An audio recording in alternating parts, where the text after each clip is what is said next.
Muy bien.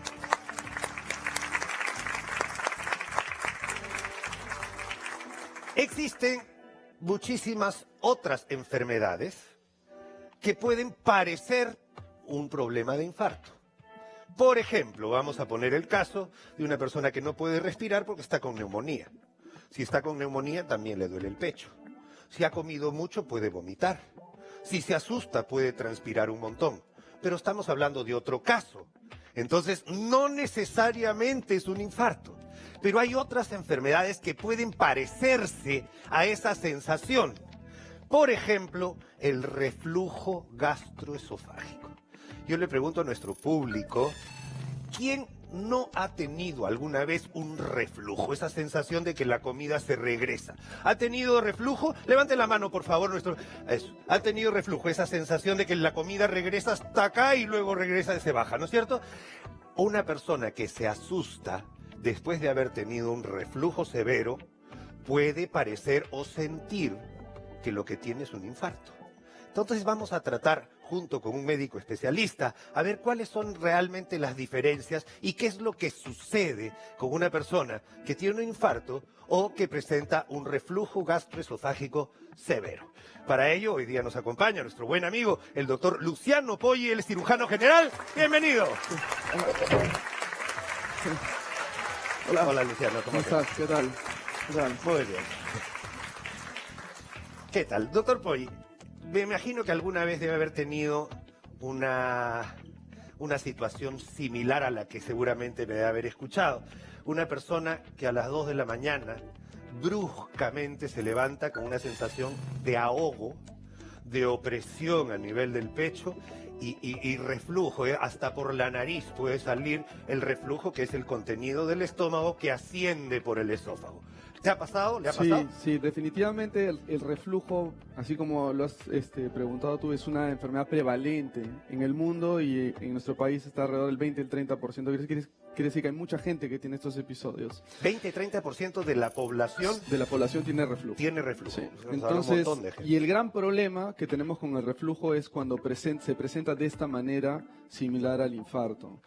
Cuando eso sucede, lo que hay que decirle al paciente es que hay que hacer lo que tú ya habías descrito, pero aparte de eso, probablemente acercarse cuanto antes a una emergencia. Es siempre, acá lo necesario es pecar por exceso, y hacer que los pacientes, así a las 2 de la mañana, 3 de la mañana, se levante de su cama, venga a la emergencia acompañado siempre o con un servicio de ambulancia, que sería lo ideal, para que se descarte la posibilidad de un infarto. Así es. Uno no puede decir no es un infarto desde la casa simplemente pensando que es un reflujo. Hay que descartarlo de plano. Así es. Eso Perfecto. es la conducta de todas maneras a seguir. Muy bien. Tome asiento, por favor. Vamos a ir directamente a nuestro tema.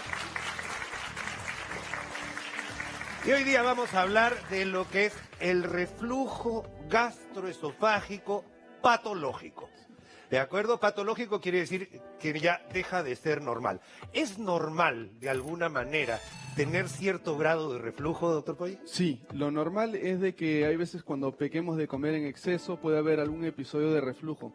La gran mayoría incluso de reflujos, hay reflujo que se llama reflujo fisiológico o normal. Ajá. Y la gran diferencia de este reflujo con el patológico es que ocurre y muchas veces no tiene síntomas y se descubre a través de algunos estudios para descartar esta enfermedad y además no sucede por lo general en las noches y como digo, los síntomas pueden ser mínimos o sin síntomas. La diferencia del reflujo patológico es un episodio en el cual el contenido gástrico va hacia el esófago, causa síntomas molestos y por lo general los pacientes tienen estos síntomas que son graves y los hace buscar algún tipo de tratamiento a un médico más de 2 veces a la semana. Quiere decir que es un reflujo que interfiere en su vida diaria y con sus rutinas. Claro.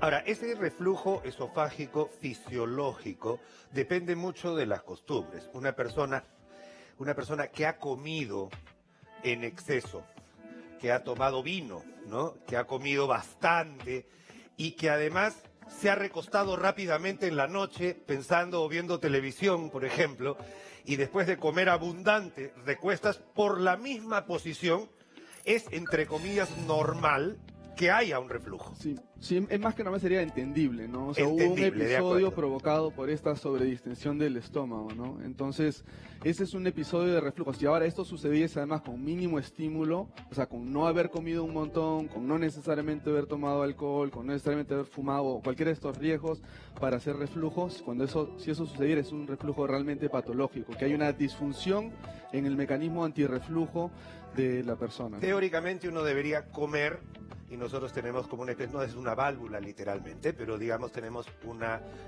anillo de presión, que me gusta decirlo más o menos así, a nivel del cardias, que es la primera porción del estómago.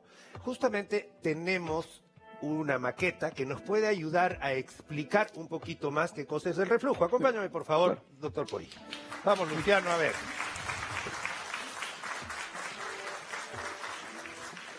Este es un estómago para nuestros amigos, la boca se encuentra ahí arriba y por acá viene el intestino delgado con la primera porción del duodeno, aunque acá ya tenemos un pedacito de duodeno, si no me equivoco. Muy bien. ¿Dónde se forma el ácido? El ácido se forma en unas células en el estómago que se forman por estímulo de la comida o distensión básicamente del estómago una vez que uno come. Y eso es lo que a uno lo ayuda básicamente a digerir, ¿no? A empezar la digestión. Cuando uno come, el estómago solito segrega unas sustancias, dentro de ellas ácidos fuertes, que son ácidos bastante fuertes. Es ácido clorhídrico. El ácido con clorhídrico. lo que básicamente se limpian los pisos, ¿no? Así es. Entonces, acá ya hay un contenido de ácido. ¿Qué pasa en el reflujo? Porque acá es donde debería haber una especie de cierre para que el contenido del estómago no suba.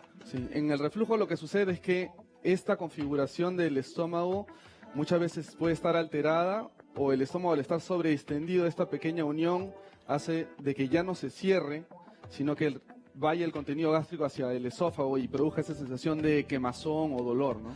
Con un dedito le voy a decir dónde está esta parte en el cuerpo, ¿no? Porque yo puedo decir claramente está acá, ¿no es cierto? Exacto, justo al lado del corazón. Justo al lado del corazón. Sí. Entonces no es raro que esta enfermedad o esta condición de reflujo gastroesofágico patológico se confunda con un infarto, porque duele ahí, Así molesta, es, ¿no es así cierto? es. Perfecto.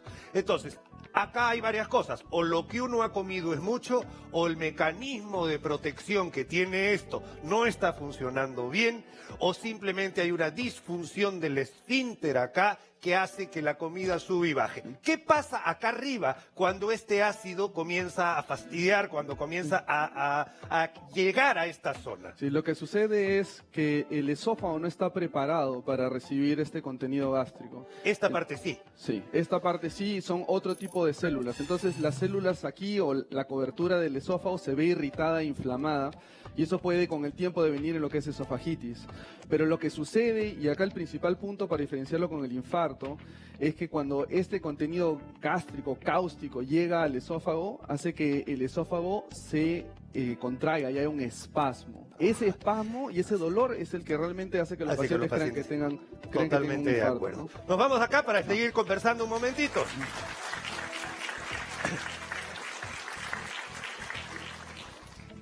Se ha dicho en muchas ocasiones que tanto ácido va al esófago, que como bien lo has dicho, Luciano, no está preparado para recibir el ácido, se comienzan a formar llaguitas, heridas, literalmente heridas. O sea, la gente de repente no se da cuenta, pero sí, son heridas, son llagas, como cuando uno se cae en patines y se raspa la rodilla, igualito Igual, llagas, sucede en el esófago. Esto tiende a cicatrizar, se vuelve a erosionar, y eso puede generar un cambio de tejido hacia algo maligno. Sí, ese es uno de los principales problemas con el reflujo. El problema con el reflujo y la cosa buena con el reflujo para llegar a la parte de las heridas es que tiene un tratamiento bastante sencillo inicialmente, que es cambio de dietas o también una medicación. Y las medicaciones funcionan bastante bien, pero el problema de la medicación es que muchas veces no evitan que igual haya reflujo, pero más que el reflujo ya no se perciba tanto.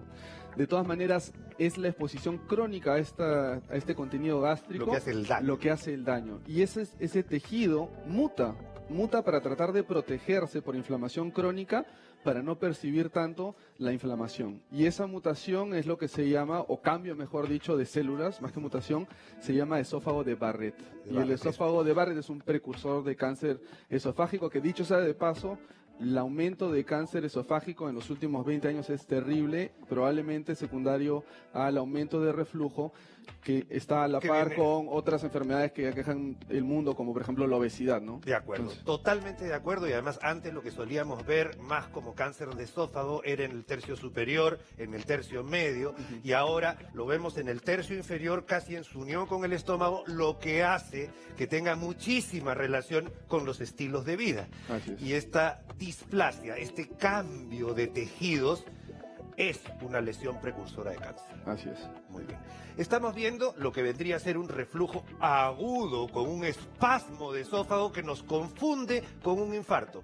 Pero las lesiones crónicas, las que no son agudas, las que van pasando en el tiempo por nuestros hábitos alimenticios y por algún defecto en el cierre de esta válvula del estómago, es lo que a la larga nos va a dar la respuesta de qué es lo que tenemos que hacer, a dónde tenemos que acudir, qué es lo que hace una persona que siente que está teniendo o que tiene el reflujo, que lo ha detectado.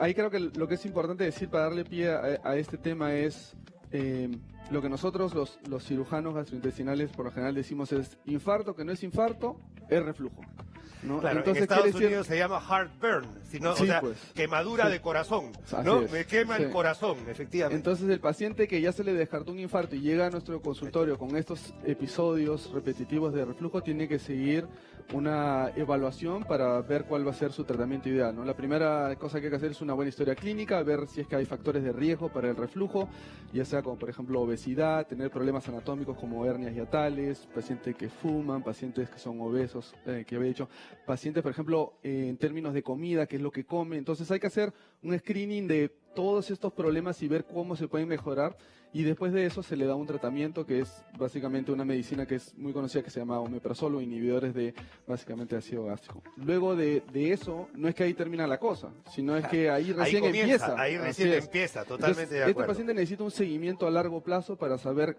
cuál es el efecto de su reflujo. Y además, ¿cuántos años ya tiene antes de reflujo? Porque a veces los pacientes llegan y dicen, tengo 10 años con reflujo, tengo estos problemas, me han descartado ya infarto, ¿qué es lo que hay que hacer? Entonces, en esos pacientes hay que hacer una serie de exámenes, como por ejemplo de imágenes, que son radiografías, o incluso una endoscopía, ¿no? Y la endoscopía, que es el gold estándar para realmente ver si es que hay algún tipo de lesión, nos puede descartar otros problemas ahí o incluso diagnosticar un cáncer, ¿no? Perfecto. Existen tratamientos médicos, existen tratamientos quirúrgicos, que más bien consisten en reparar ese mecanismo que ayuda a cerrar bastante mejor la parte del estómago. Yo me imagino que eso, de hecho, va a ser tema para otra oportunidad, porque nuestro tema de hoy es dolor en el pecho y su relación con el reflujo. ¿Alguna recomendación final, por favor, doctor Poggi, para nuestros amigos que nos están viendo y para decirles qué es lo que tienen que hacer en caso sintieran ese reflujo, esa sensación de que la comida regresa? Sí. Cuando hay un episodio agudo y el dolor es muy severo, la pregunta que siempre hacen los pacientes es ¿cómo puedo yo saber si es un reflujo y un infarto? Y a ciencia cierta la respuesta es, desafortunadamente no se puede saber eso. Entonces, si es que el dolor es intenso, el paciente debe de acudir y activar el sistema de emergencia y ir a atenderse. Sin embargo, una vez que esto se descarta, hay que iniciar el tratamiento o la investigación de la enfermedad de reflujo, que debe ser vista por un especialista para a largo plazo darle obviamente el tratamiento adecuado y sobre todo para prevenir las complicaciones que ya hemos nombrado. Conversado. Otro día me comprometo para venir a conversar sobre estos cambios que se van produciendo en el organismo producto de la noxa constante del ácido sobre el esófago. ¿Quedamos? Quedamos. Perfecto. Encantado. Muchísimas gracias, amigos. Nosotros regresamos y seguimos con más aquí en Segunda Opinión.